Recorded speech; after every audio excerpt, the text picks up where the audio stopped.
పెళ్ళైనా పండగైనా వేడుక ఏదైనా పట్టుచీరల ప్రత్యేక వేదిక వారాహి సిల్క్స్.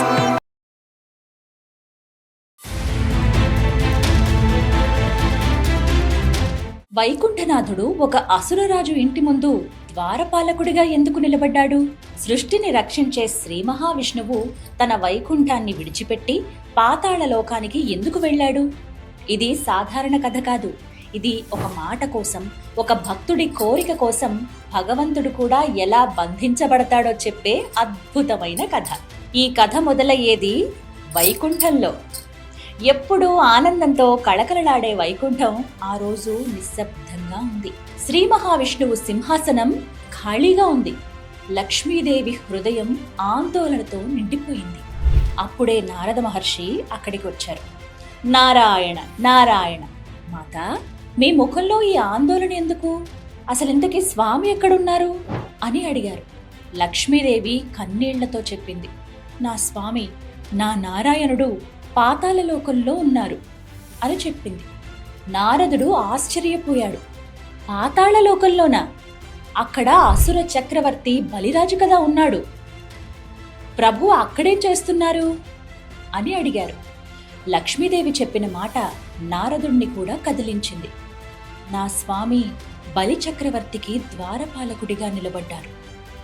ఒక్కసారి ఆలోచించండి. దేవతలందరూ దర్శనం కోసం ఎదురు చూసే శ్రీ మహావిష్ణువు ఒక భక్తుడి ఇంటి గుమ్మం దగ్గర నిలబడడం.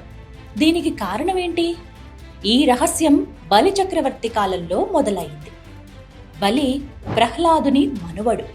ధైర్యం ఉంది, దానం ఉంది, భక్తి ఉంది. కానీ ఆ భక్తిలో ఒక చిన్న అహంకారం కూడా దాగి ఉంది. అతను ఒక మహాయాగం చేస్తున్నాడు. ఆ యాగం పూర్తయితే 3 లోకాలపైన తన అధికారం స్థిరమైపోతుంది. అప్పుడు అతని గురువు శుక్రాచార్యుడు హెచ్చరించాడు, బలి, జాగ్రత్త, దేవతలు నిన్ను మాయతో ఆపడానికి ప్రయత్నించవచ్చు. కానీ బలి చిరునవ్వు నవ్వాడు. సాక్షాత్తుగా నారాయణుడే యాచకుడిగా వచ్చినా నేను ఖాళీ చేతులతో పంపించను.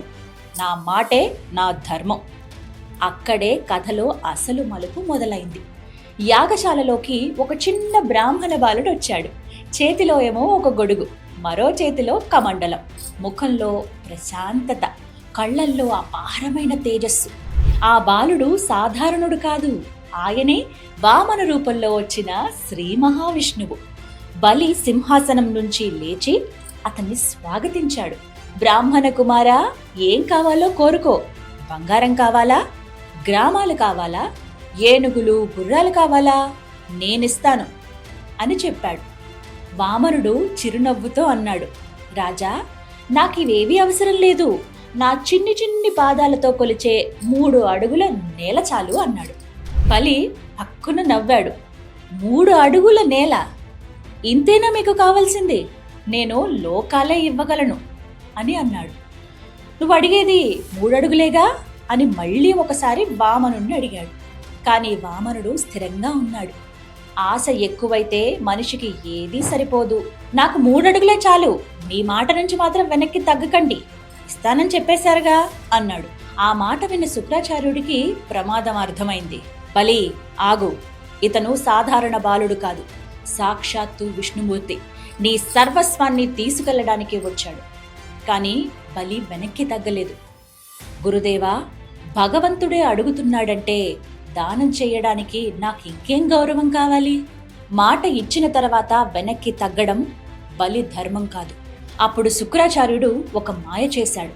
దానం పూర్తి కావాలంటే కమండలం నుంచి నీరు రావాలి. ఆ నీరు రాకపోతే సంకల్పం పూర్తి కాదు. అందుకే శుక్రాచార్యుడు సూక్ష్మ రూపంలో కమండలం రంధ్రంలోకి వెళ్లి కూర్చున్నాడు. బలి నీరు పోయాలని చూస్తాడు, కానీ నీరు రావడం లేదు. వామనుడికి అంతా అర్థమైంది. ఆయన చిన్న దర్భముక్క తీసుకుని కమండలం రంధ్రంలో గుచ్చాడు. ఆ దర్భ శుక్రాచార్యుడి కంటికి తగిలింది. అతను బయటకు వచ్చాడు. నీరు బయటకు వచ్చింది. దానం పూర్తయిపోయింది.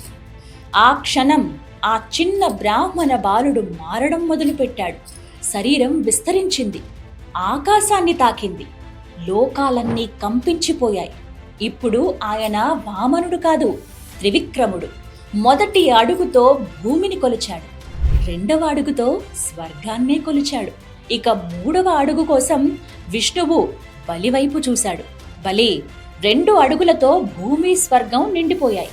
ఇప్పుడు మూడవ అడుగు ఎక్కడ పెట్టాలి అని అడిగాడు. ఆ క్షణం బలి అహంకారం కరిగిపోయింది. అతను మోకాళ్లపై కూర్చున్నాడు. ప్రభూ, మీరు నా రాజ్యాన్ని తీసుకున్నారు, నా స్వర్గాన్ని తీసుకున్నారు, కానీ నా భక్తిని తీసుకోలేరు. నాలో మిగిలి ఉన్నది ఒక్క అహంకారమే. మీ మూడవ అడుగును నా తలపై ఉంచండి. నన్ను పూర్తిగా మీ వాడిని చేసుకోండి. ఇదే నిజమైన శరణాగతి. దేవుడి ముందు సంపద నిలబడదు, అహంకారం నిలబడదు. నిలబడేది భక్తి మాత్రమే. విష్ణువు బలికి వరమిచ్చాడు. బలి ఒక కోరిక కోరాడు. ప్రభూ, నాకు రాజ్యం పోయినా పర్వాలేదు, మీ దర్శనం మాత్రం నాకు ప్రతిరోజు కావాలి. అప్పుడు శ్రీ మహావిష్ణువు ఒక గొప్ప మాటిచ్చాడు. బలి, నేను సుతల లోకంలో నీ దగ్గరే ఉంటాను. నీ ఇంటి ద్వారపాలకుడిగా నిలబడతాను. నువ్వు ప్రతిరోజు నన్ను దర్శించుకోవచ్చు. ఇక్కడే భక్తి గెలిచింది. ఒక భక్తుడి కోరిక కోసం వైకుంఠనాథుడు కూడా ద్వారపాలకుడయ్యాడు. కానీ వైకుంఠంలో లక్ష్మీదేవి ఎదురు చూస్తూనే ఉంది. నారదుడు ఒక మార్గం చెప్పాడు. మాతా, భర్తను తీసుకురావాలంటే దేవిగా కాదు, సోదరిగా వెళ్ళాలి.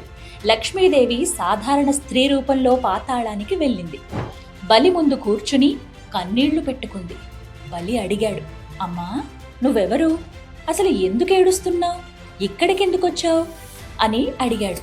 అప్పుడు లక్ష్మీదేవి చెప్పింది, ఈరోజు రక్షణ బంధన్ రోజు, కానీ నాకు రాఖీ కట్టడానికి అన్న లేడే అని బదులిచ్చింది. బలి హృదయం కరిగిపోయింది. ఈ రోజు నుంచి నన్ను నీ అన్నగా భావించు. నా మణికట్టుకు రాఖీ కట్టు. లక్ష్మీదేవి రాఖీ కట్టింది. బలి ఆనందంతో అన్నాడు, సోదరి, కానుకగా నీకేం కావాలో కోరుకో అని. లక్ష్మీదేవి ఒక్క మాట చెప్పింది, అన్నా, నా భర్తను నాకు తిరిగి ఇవ్వండి అని అంది. అప్పుడే శ్రీ మహావిష్ణువు తన అసలు రూపంలో ప్రత్యక్షమయ్యాడు. బలికి అంతా అర్థమైంది. తన ముందున్నది సాధారణ స్త్రీ కాదు, స్వయంగా లక్ష్మీదేవే. ఒక్క క్షణం బలి మౌనంగా నిలిచిపోయాడు. ఒకవైపు భక్తుడి కోరిక, మరొక వైపు సోదరుడి మాట. చివరికి బలి చిరునవ్వు నవ్వాడు. రాజుగా బలి ఓడిపోవచ్చు, కానీ ఒక అన్న మాట ఓడిపోకూడదు. మాతా, మీ భర్త మీవారే, మీరు స్వామిని వైకుంఠానికి తీసుకెళ్ళండి అని చెప్పాడు. అప్పుడు శ్రీ మహావిష్ణువు బలిని ఆశీర్వదించాడు. ఈ శ్రావణ పౌర్ణమి రక్షాబంధన్గా లోకంలో నిలిచిపోతుంది. అన్నా చెల్లెళ్ల ప్రేమకు, ఇచ్చిన మాటకు, రక్షణ బంధానికి ఇది ప్రతీకగా ఉంటుంది.